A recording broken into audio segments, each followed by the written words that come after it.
That's where you're supposed to be. You're supposed to be above everybody, but our mindset has been destroyed because we think of him. He destroys us. Right. This is a destroyer, a liar, right? Because he said that your color doesn't matter. But it absolutely does. It absolutely does. All right? Watch this, read. This is the book of Psalms, chapter 50, verse 2. Bring it out. Out of Zion, the perfection of beauty. Did you hear what God said? Watch this. Out of Zion. Zion is your homeland. This is where we actually come from. This is where we you know what I'm saying? That's our homeland. It says out of Zion, out of where you come from, The perfection of beauty. y'all are the perfection of beauty. Right. All right? Right. Don't ever feel bad about who you are. That's a problem for us as so-called black people, right? A lot of our young ladies, even our young men, don't like the way they look. They lighten their skin. They go and get a perm or straighten their hair. Do you do that? You don't straighten your hair?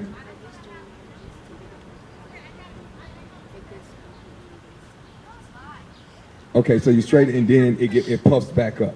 Okay, all praises. Yes, wear your fro, wear your puffy hair, because if you straighten your hair, when people straighten their hair, who are they trying to look like? You just about to say it, like white people. They have straight hair. We have woolly hair. When you straighten it, that's who you're trying to look like. Watch this. Let me get that, and what I want, Proverbs. 3.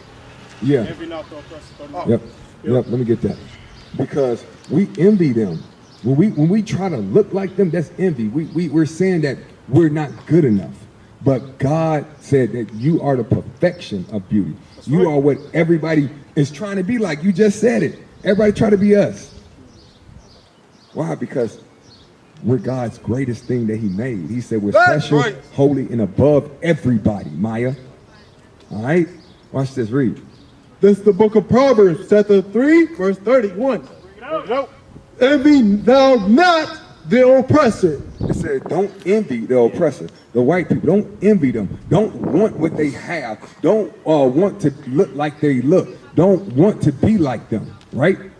And choose none of his ways. It said, don't choose none of those white people ways. That straight hair, that light skin, none of it. Because right now, do you see people with blonde hair? You see black people with blonde hair? Why? Who are they trying to imitate? Bring it out. White people. right. They're saying their hair ain't good enough. Right. But watch this. Let me get Daniel chapter 10 about God. Because we just talked about Christ, right? I'm going to show you God and his woolly hair, all right? And I ain't going to hold y'all up because y'all 11 and 10. Where y'all going? Where y'all on y'all way to? Y'all on y'all way to y'all friend house? They know you coming? They know y'all on y'all way?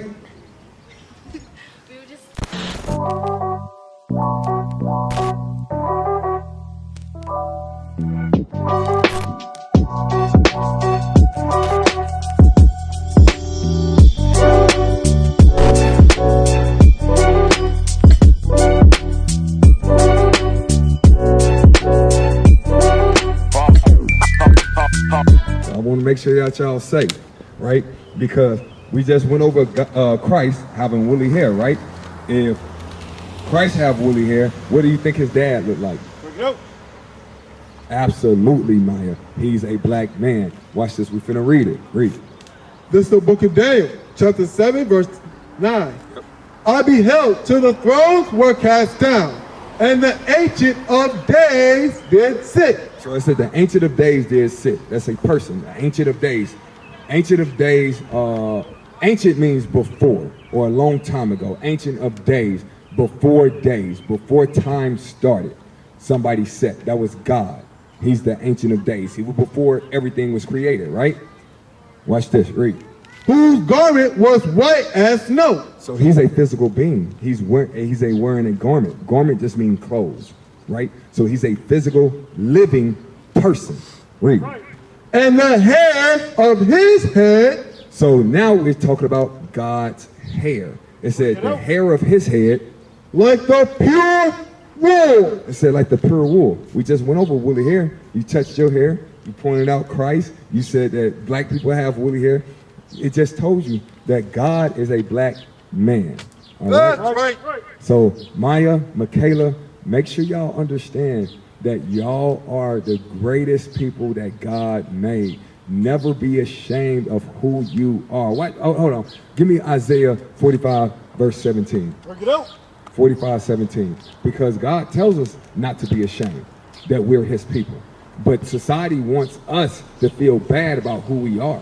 This is why slavery and stuff and racism right now is such rampant, because they know who we are. We're the only people that don't know. But watch what God says. Read. That's the book of Isaiah, chapter 45, verse 17. Bring it out. But Israel shall be saved, and the Lord. You are Israel. Israel is the so-called blacks, Latinos, and Native Americans. We are Israel. Read. Shall be saved in the Lord with an everlasting salvation. It said we're going to be saved by God, by Christ, right? Ye shall not be ashamed. God said we what? Ye shall not be ashamed. God said never be ashamed of being Israel. That's right. All right? You are Israel. You are the Israelites. All right? And God is a black man with woolly hair. If God is black, that means what? His son is black. Right. That means his people are what? Black. That's right. Understand that. It's too easy. 11-year-old and a 10-year-old can understand that. What is a nation? Nation is family. Nation is community. Nation is men leading by example. Nation is women's support. Nation is children with role models.